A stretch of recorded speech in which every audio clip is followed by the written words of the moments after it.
half of it smudged off. Do you want it in the clip? I was going to, but you know what? It's late. Do you want to just explain to the camera that, you know what, I can't be bothered? I do care about the podcast. Maybe let's just go for it.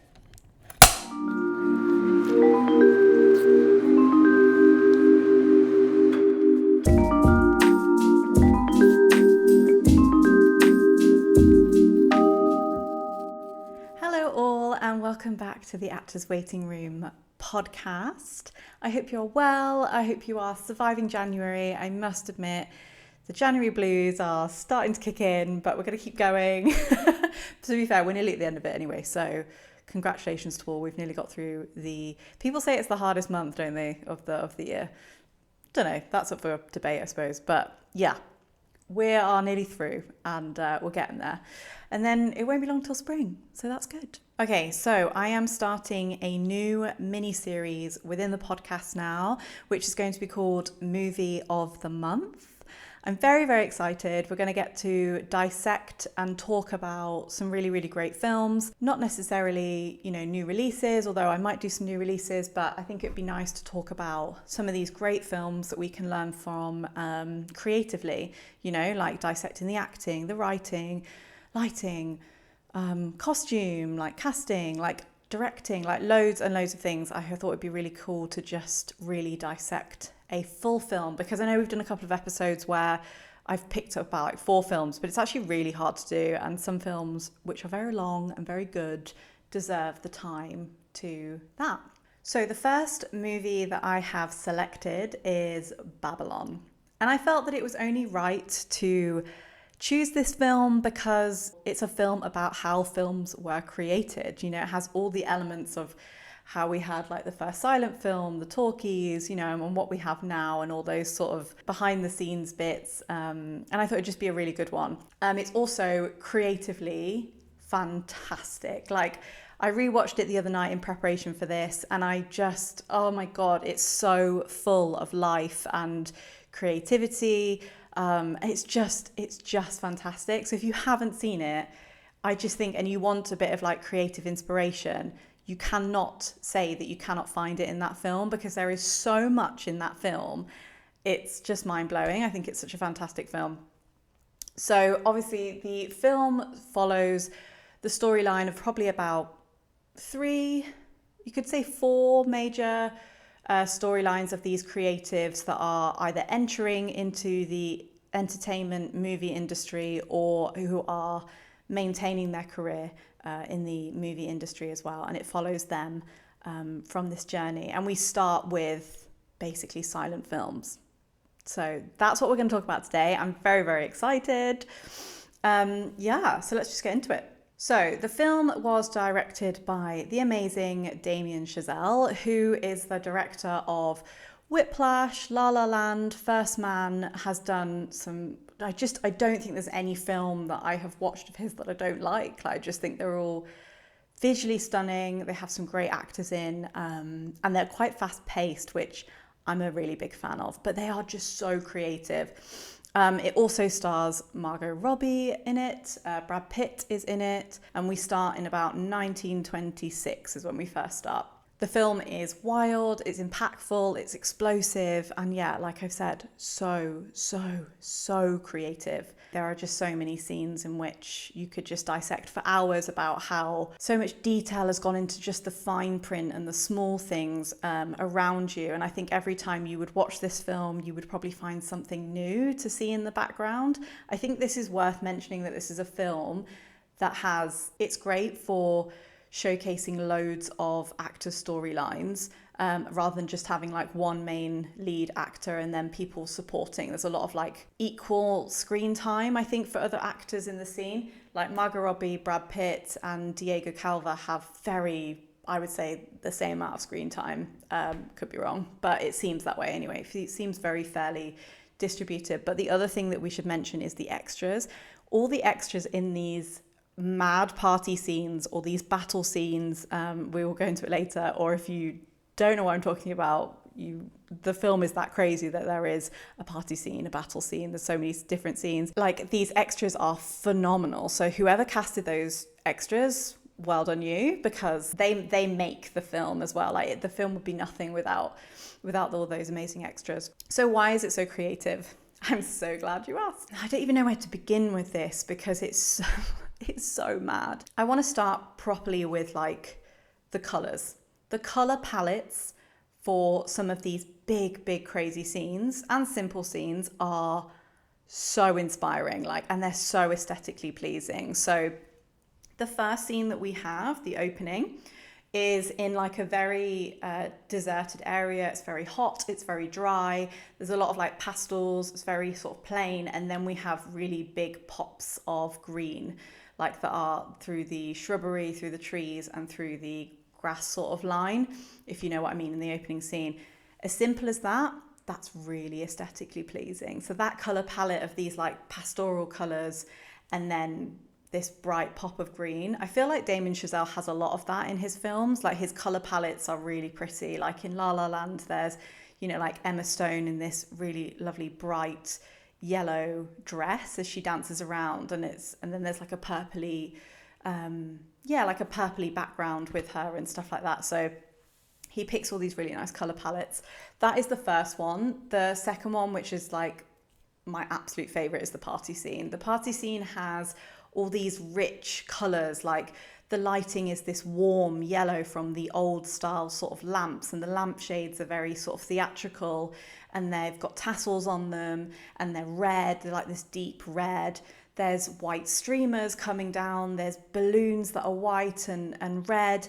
What else is there? There's, in the first sort of scene of the party scene, shall we say, we have Phoebe Tonkin, who, if people don't know who she is, but I'm pretty sure not just the girlies will know, but she was in Vampire Diaries. She played a werewolf.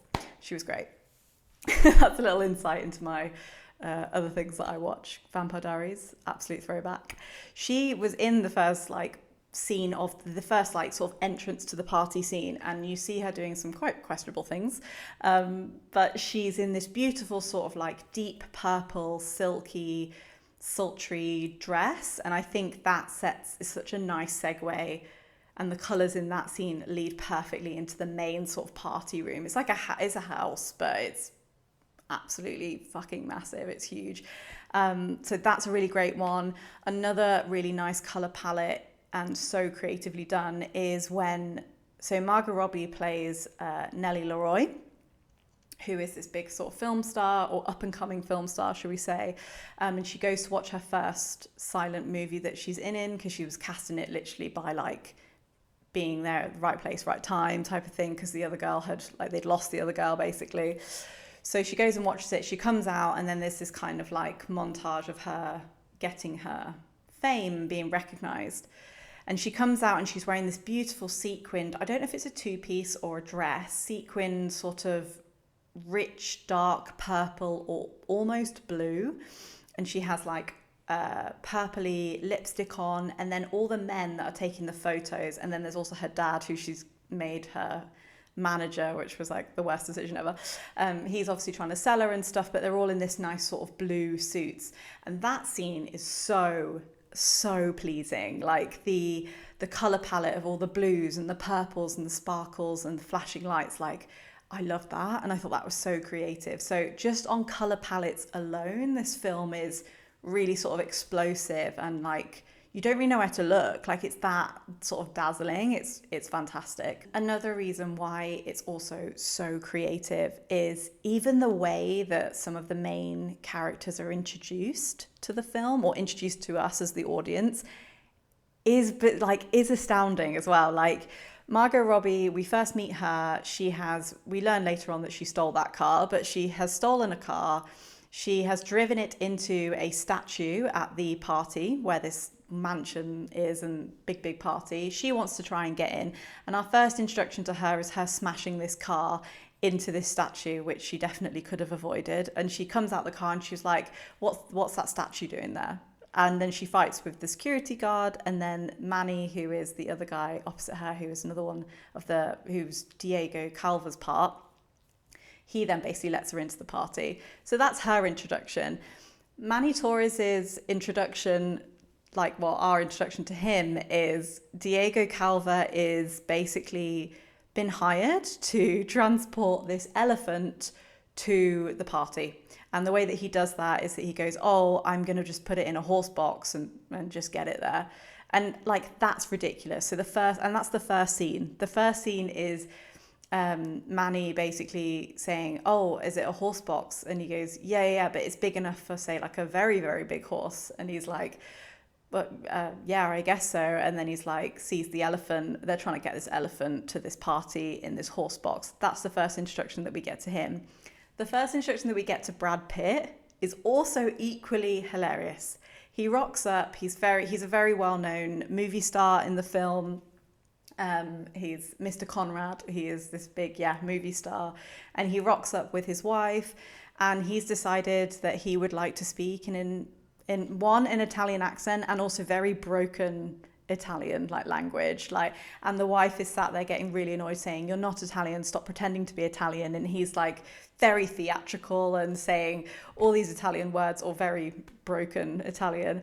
And then it's that 1 minute scene is her basically saying, okay, I want a divorce. And that's how we meet him. So the way that we've met these main characters are just so bizarre and creative in such a different way to sort of meet characters. It's not, they wake up in the morning, or I don't even know, but I just remember thinking, like, the way that we meet these characters are super, super creative. Another thing that really should be commended so much is the music. The score for this film is stunning. Like, it's actually so lovely. Like, I think lovely is not even the right word, because it's chaotic and it's aggressive and it's really fast and it's explosive. Like, it's amazing. And Damien Chazelle often works with Justin Hurwitz, who was the composer for Babylon, and I think composer for, I want to say, Whiplash, and I think La La Land as well. He always works with him. They had collected a load of musicians together that don't usually play for film scores, so it was like a lot of really different sounds, a lot of like percussion, different drums, trumpets, saxophones, but also played in very different ways. Like, there's like a specific saxophone track that's played, I'd say, quite like throughout the film, and you'll know it's quite iconic. And if I can find a clip of it, I will, or a sound bite of it, then I'll pop it in here.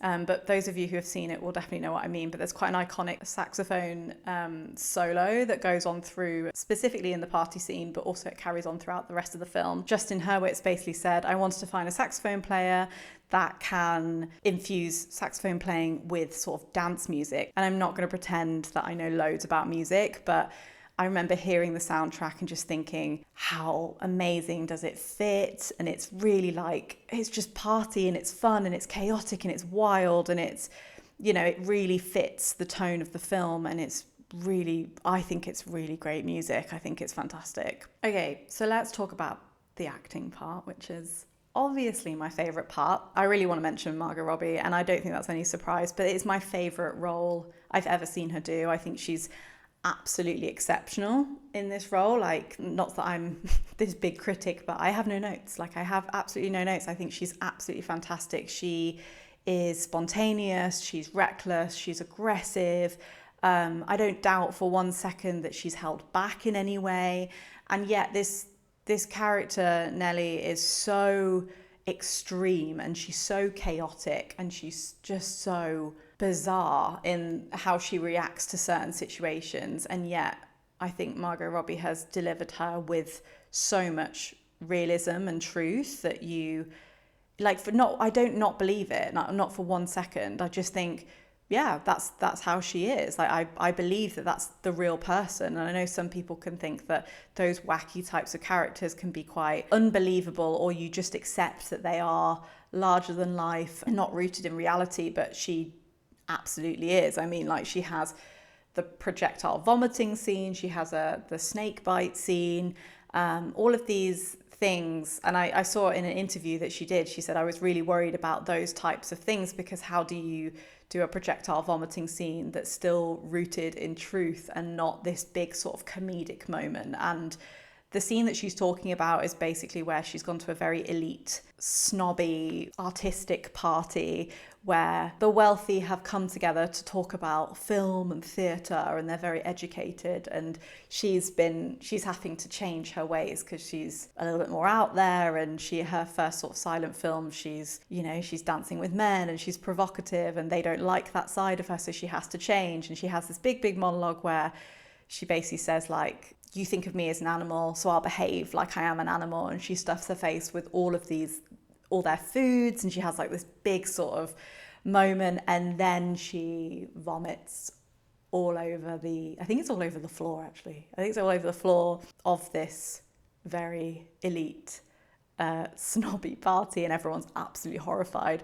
But I did not believe it. I thought, yeah, you did that so well. But I can understand from an acting perspective, like, how daunting that must be to do these sort of big moments, like the snake scene moment where she does a similar thing. She's upset about the fact that her father is the way that he is, and he's a manager, and he's also flirting with women, and she doesn't like that. And she says, and her father has always said that, to chat at women, he's like, I've fought a real rattlesnake, like, I know I'm a big man and stuff like that. And she announces to this whole party, like, who wants to go see my dad fight a rattlesnake?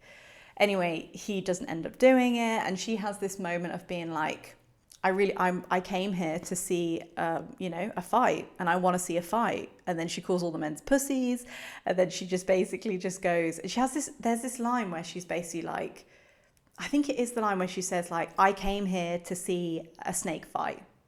I want to see a snake fight. I'm trying not to swear so much because she swears a lot. But there was kind of like a hint of a moment in that scene where I thought, that's very much like The Wolf of Wall Street. And I know she was obviously in that with Leonardo DiCaprio, but I'm wondering if any of her process was similar to that type of like wildness and out of control character that Leonardo DiCaprio made. And I really did see like a resemblance there. And that was really interesting to see, particularly obviously because she'd worked on that film as well. So that's just me speculating, but I thought that was great. Her tempo and physicality in her scene is constantly moving, even if she moves very slowly, like particularly in the first scene that we see her and Manny Torres basically gets her into this party. Before they actually enter into the party, they're walking around the side of this big mansion, and she is still constantly moving, and she's almost like dancing, the way that she holds the end of her dress and is still constantly moving it, but it's in quite like an artistic way, and it's quite flowy and dance-like, is really interesting that she's kind of high on life and this type of world, and she can just see herself in it, and that she's so attracted to it. So I thought that was a really nice touch. And then when she enters the party scene, the amazing extras that we mentioned earlier are doing all sorts of really random, crazy things, and it's quite erratic and it's chaotic. And yet her tempo is like the complete opposite, and she's very slow, and it looks like she's very relaxed in this type of area, and she obviously relaxes in chaos, and that's really interesting to see. And she obviously thrives off that. So I thought that was a really nice touch that Margot Robbie did. But yeah, she's constantly, even the way that she moves is artistic. It's like almost like contemporary dance in that scene. And I know she does dance in that scene as well, but just before it as well.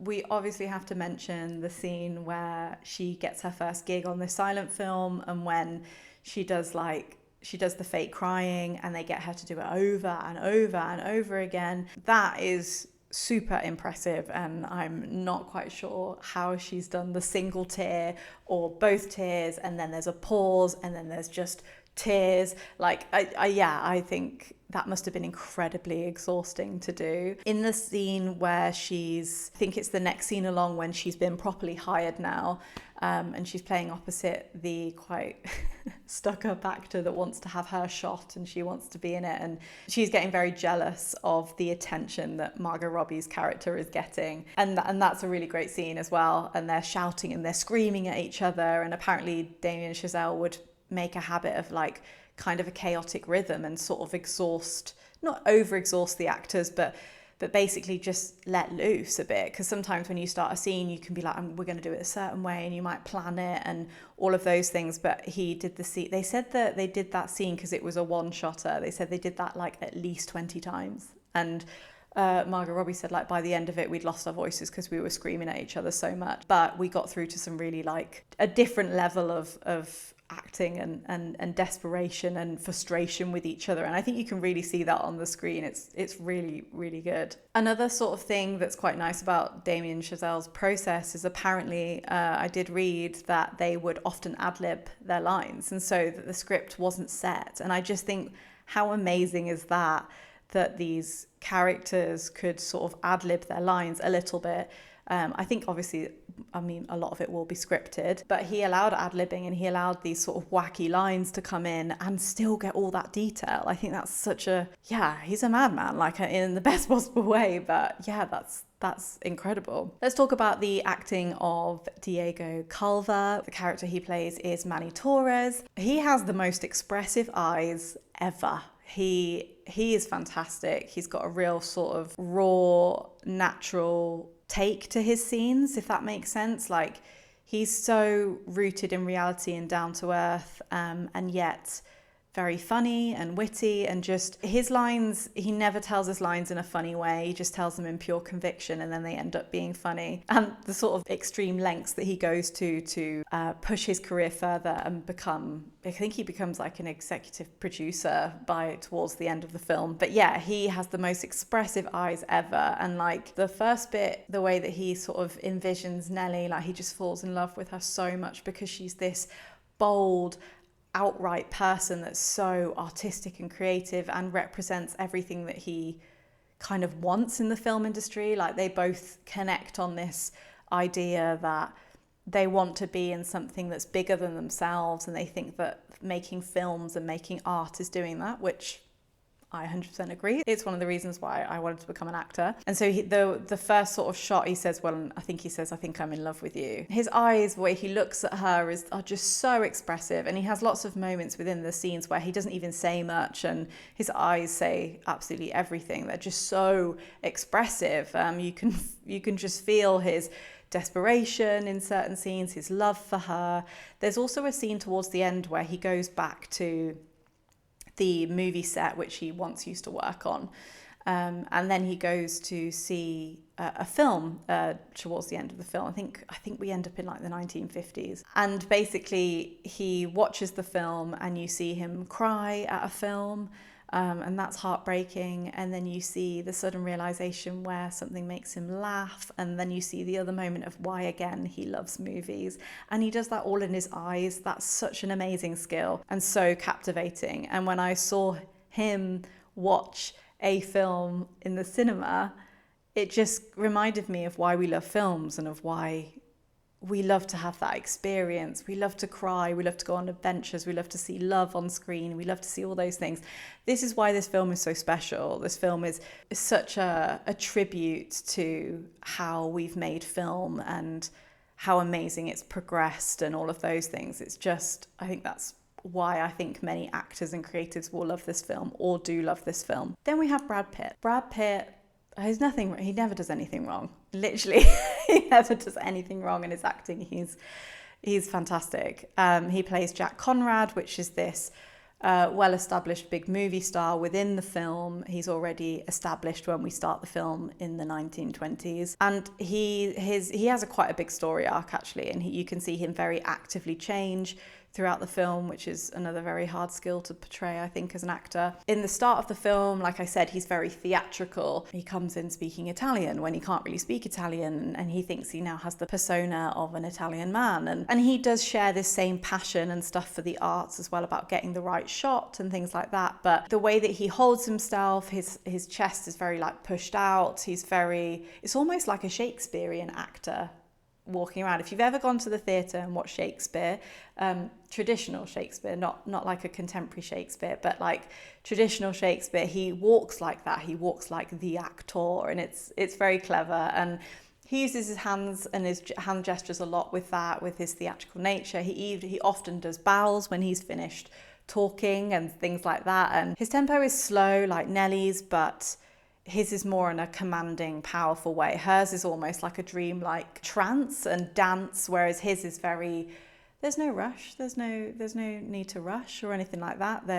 We've got time, you've got time for me. And yeah, he's very poised, and he's arrogant in the film because he's a big movie star that thinks everything he does is fantastic. And then he has sort of this big story arc of in the process of kind of being forgotten by his audience, and then he only starts to get what he considers as rubbish film scripts, and he has this big sort of journey, and he changes a lot, and you can see that throughout the film. And then he becomes more human, and like from the start of the film he's very theatrical, and he's drunk, and he's, you know, spontaneous and loud and crazy, and then towards the end of the film his chest is more caved in, he's more reassuring to other people, he's more considerate of other people. He then actually asks the person who does his makeup, how many times have you done my makeup for me? And this guy says 81 times, and he goes, oh God, that's a long time. So he has a very big journey, and he's very good and very witty and very funny in it. My favourite scene of the whole film, I think I have to say actually, is, I know party scene was fantastic, but I think my favourite scene is Brad Pitt's with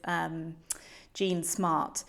And it's towards the end of the film, and he basically walks into her office, and she's kind of like a journalist, and she wrote basically an article on him in this magazine, and he puts it down. He says, why have you written this? Why have you done this basically to me? I thought we were good friends and all these things. And she says, I've not done anything to you. I've not written anything awful about you, but you want to know why you're not relevant anymore. And it's a really, I don't know, like it's a heartbreaking scene for him, but then at the same time, it's kind of beautiful because she has this big speech about what films are and what they are to people. And she says, I don't know why you're not relevant now, but you're just not. And there's not really a reason for it. It just means that people are looking to the next thing. It's bigger than you. It's not just about you. The films and the art that we create is bigger than ourselves, and there will be more people that come along. There'll be more actors, more directors, more writers that will produce bigger and better stories or different stories. But you should be grateful that you got to be a part of such a big thing that people enjoy and got to experience for the first time. And then she says this lovely thing where she goes, even after we're long gone, you will live on screen as a ghost forever. So someone in so many years' time will stumble across your film, and you and your castmates will get to live together and dine together as ghosts. And someone will find the beauty in that film again, and they will find the adventure in that film again. And it's honestly such a great scene. Like I just think, yeah, and it just encompasses everything that everybody thinks about film. I just think it's such a great thing. And my favorite line from it, I think she goes, let me find it, you'll spend an eternity with angels and ghosts. Oh, there are so many good lines in that scene, but I think that's one of my favorite scenes of all time. Like I think it's fantastic. Like if you're an artist, if you're a creative, whatever, actor, whatever you are, like that scene like will mean so much to you, and it meant so much to me. I thought it was just fantastic. And then Brad Pitt walks out and says, yeah, thank you for telling me that, I'm very grateful. Oh, the best scene ever. Another thing that we get to watch is how silent movies are made, which is hilarious because like when they're making silent movies, there's so much sound, like in real life, like it's so chaotic. People are running about shouting because they're all on borrowed time, and they all need the perfect lights because they're outside. There's strict deadlines, and they have to get all perfect and done. And that's funny because everyone was so loud, and then it comes as a silent film. And then we see the transition into the talkies, where people are now talking on film. And there's a really great scene where Nellie is doing her first sort of talkie, and she comes in and she says like, hello, college, and stuff like that. And the first time she says it, she blows the sound because she said it too loud, because they hadn't mastered how that worked. They had to turn the aircon off in the studio because it would make too much of a sound. It would make too much of a sound and it would ruin the audio. And then they're all in there sweating so much. One person like actually collapses because he's so hot. The camera is placed in a sort of wooden box because the camera makes too much sound. There's a really funny bit where the director comes in and he's just losing his shit and he's just shouting at absolutely everybody. And he goes, right, I can still hear a sound. Who's wearing a watch? Like, and I just think like, how funny that they will have gone through that. They will have gone through eliminating absolutely every single minor sound, even like a watch, because, you know, they're still working that out, and you get to see them work that out, and the shuffling, and then she now has to hit a mark, and she's never hit a mark before because, you know, she's been able to wander wherever she likes, and she has to hit a mark now because there's a boom and there's a microphone above her now. So yeah, and then you just think, God, like, actors have to do a lot. You know what I mean? I mean, everyone on the crew has to do so much. The evolution of film has been massive and crazy, and you kind of just got to get with it or you're lost, basically. And I just think the actors that had to transition from silent film to, right, now you have to know your mark. Now you have to speak not too loudly because you'll blow the mics.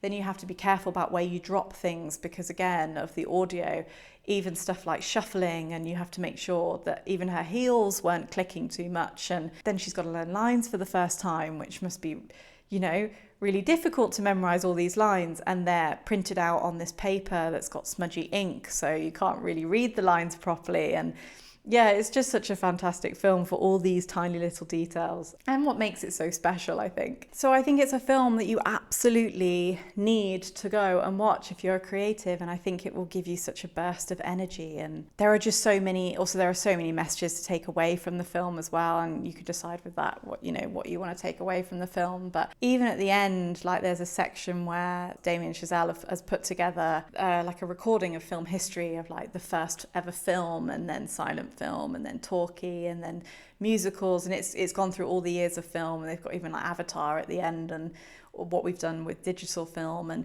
things like that. And it's just, yeah, I think I forgot how much of a brilliant film it is. So I have some random facts because I did a lot of research for this and found out loads of stuff, but then it just didn't really fit in with the timing of the episode. But I thought I always like to learn little fun facts about how they did certain things on set, so I've only got a few.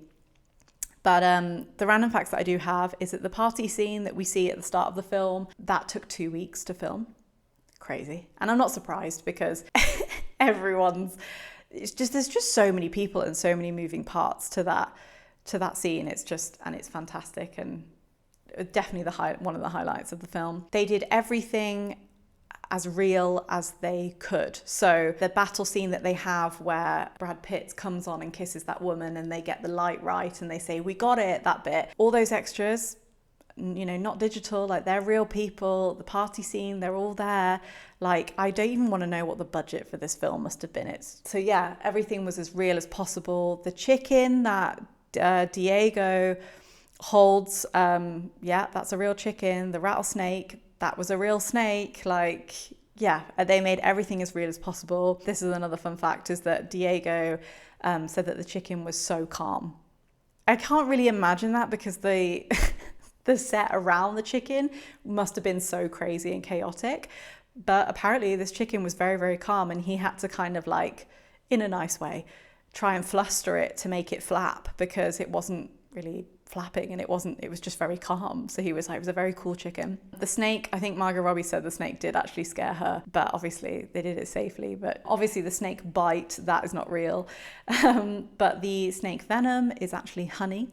So that's a little top tip. So when I think the other girl is trying to suck the venom out of her neck, they used honey, and then they kissed after that. And then Margot Robbie said, I think the only thing I could taste was just honey and sand, because obviously it was where they were was like a deserted area, which is funny. Another fun fact is that the script was actually 180 pages long, and a normal film script is usually about 120. So apparently Brad Pitt, when he first received the script, was like, okay, what's going to get cut? And basically none of it got cut. So the full 180 pages was in the film, which is mad.